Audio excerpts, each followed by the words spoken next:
Y ocurre hoy, sin embargo, que una pandemia por ahora incontrolable pone en jaque la salud a nivel global, detiene la economía y, en lo que aquí hago foco, devuelve la biopolítica y el modelo del encierro al primer plano.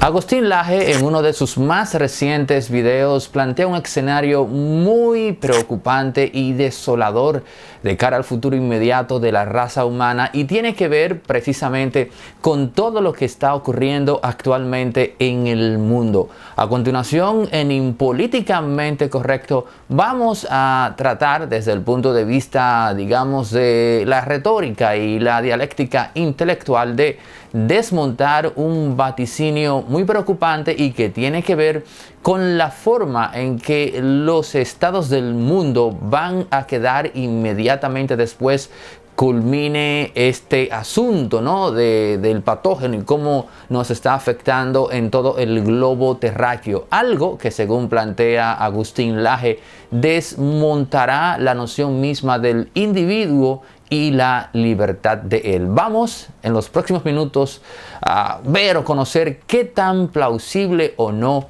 podría ser esa profecía de Agustín Laje.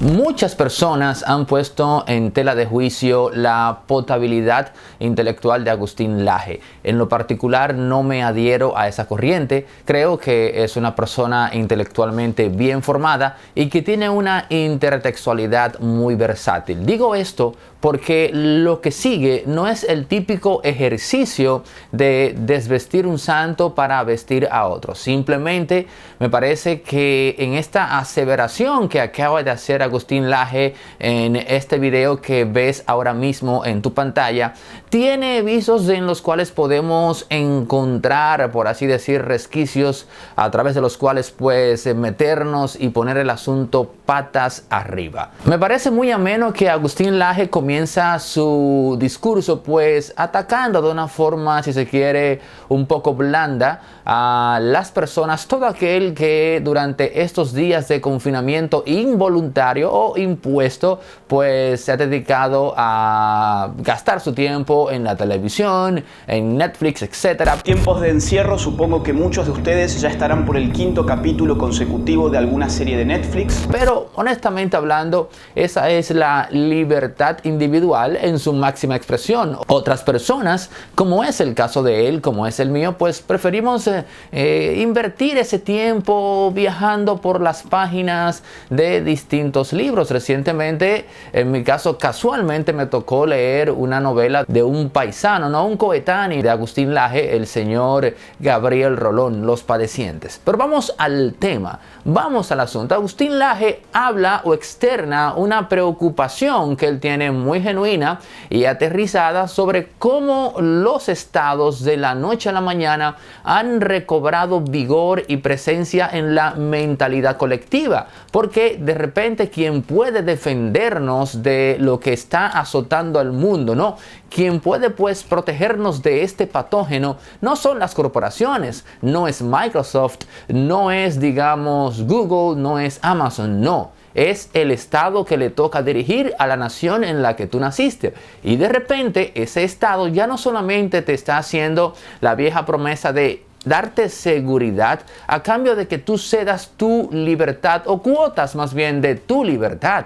Ahora ese Estado te está proponiendo también protegerte en términos de tu salud, darte obviamente la seguridad de siempre, y a cambio de eso tú tienes que renunciar a la libertad de transitar por en tu propio país, ¿no?, en las calles de tu propia nación, de tu pueblo, de tu ciudad. Visto esto, pues simplemente esa vieja promesa del Estado pues cobra no solamente vigor, sino que es más invasiva, porque se plantea incluso que para poder transitar tú necesitarías del permiso y la aquiescencia del Estado. Agustín Laje plantea qué va a pasar en un escenario inmediatamente post lo que está ocurriendo. Es muy posible, es muy aterrizado pensar que el Estado va a permanecer con esa hegemonía que tiene actualmente en los tiempos que estamos viviendo. Y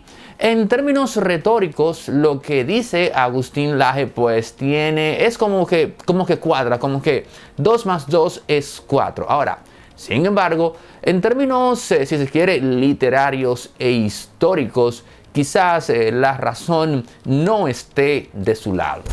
El estado hegemónico en la literatura no es un asunto, digamos, nuevo, es muy viejo. Tan viejo como el año 425 en la antigua Grecia, cuando en las Leneas, que eran una especie de fiestas expositivas donde grandes comediógrafos o autores de obras de teatro presentaban sus piezas. Y precisamente en las Leneas del año 425 debutó quizás el más grande comediógrafo de la antigüedad. Nos referimos a Aristófanes, con una obra que se llamaba Los Acarnienses. En la misma se describía a un rey que tenía la capacidad de ver y saberlo todo, porque tenía espías disgregados por toda Grecia. Esto en referencia evidentemente a Jerjes, el rey de Persia, y el personaje que encarnaba ese poder, esa visión totalmente omnipresente de Jerjes era nada más y nada menos que Seudartabas, que era significado en el escenario con un gran ojo grotesco que más que intimidar, pues lo que invitaba era a que tú te mofaras de eso. Pero quizás no era necesario irnos tan lejos. En el mismo siglo XX tenemos obras como la de George Orwell, 1984, en la cual pues se nos dibuja al gran hermano, ese ente, por así decir, que está donde quiera y que a cambio de darte protección, pues no solamente compromete tu libertad individual, sino que incluso atenta con desmontar la autopercepción y la conciencia de tu conciencia como individuo. Pero esta obra es coetánea de una quizás más olvidada y no muy citada, lamentablemente. Me refiero a Darkness at Noon de Arthur Koestler, que se tradujo al español con el título de Del cero al infinito. Y Koestler y George Orwell pues mantuvieron un debate amigable en vida de quién escribió o quién publicó primero, porque sus obras se parecen mucho. Ambas describen esa interacción que se da entre un ente opresor, tipo estatista, y la lucha del individuo por mantener su integridad como persona en cuanto a conciencia de sí se refiere. Pero hay otra obra también muy célebre y es quizás para mí la más positiva de todas, que es A Brave New World de señor Aldous Huxley. Esta obra, que se escribió o se publicó en la primera mitad del siglo XX, describe también un escenario totalmente perfecto, por así decir, Pero sin ánimos de hacer spoiler de esta obra, y esta es la parte que a mí me gusta, hay que decir que ese mundo perfecto, inmarcesible, por así decir, se ve puesto patas arriba por la presencia de un salvaje no domesticado. Hice el periplo intertextual, por así decir, porque es en la literatura donde encontramos, digamos, ejemplos del tipo que plantea Agustín Laje que se nos avecina. Pero del Estado o de ese organismo opresor que es capaz de desintegrar al individuo, pasamos a la historia misma. Y el siglo XX es la mejor prueba de que el individuo siempre termina pues venciendo. En este sentido, yo me adhiero o soy de la corriente de Agustín Laje. Soy una persona que defiende y proclama la libertad individual. Si tú me das a escoger entre corporaciones, Estado e individuo, siempre me voy a quedar precisamente con el individuo.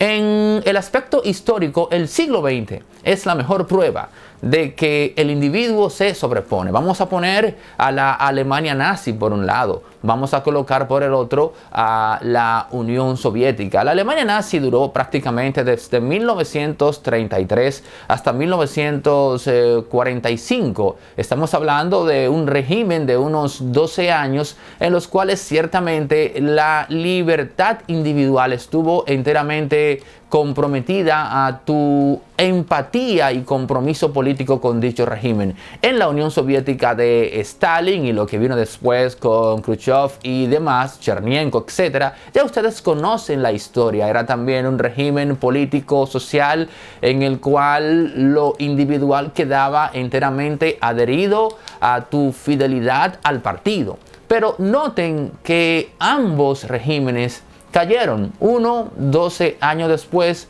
el otro que se puede decir que su punto fuerte se da con el ascenso de Stalin hasta la caída en 1989, pero al final del día siempre terminó prevaleciendo el individuo. Y es por eso que planteo, visto el periplo literario y luego histórico, que no hay razón por la cual preocuparnos, porque lo que dibuja Agustín Laje de la mano de Michel Foucault y otros autores, pero rescato el tema de Michel Foucault por el libro que él cita, Vigilar y Castigar, el nacimiento de la prisión, en donde él toma el ejemplo o la metáfora, por así decir, de la peste, y cómo casualmente una peste es el mejor escenario para que un Estado pues tenga vigencia y tenga aval moral para quitarle al individuo con la aquiescencia de este su libertad. Pero allí mismo en ese libro Vigilar y Castigar de Michel Foucault se plantea otro ejemplo muy sofisticado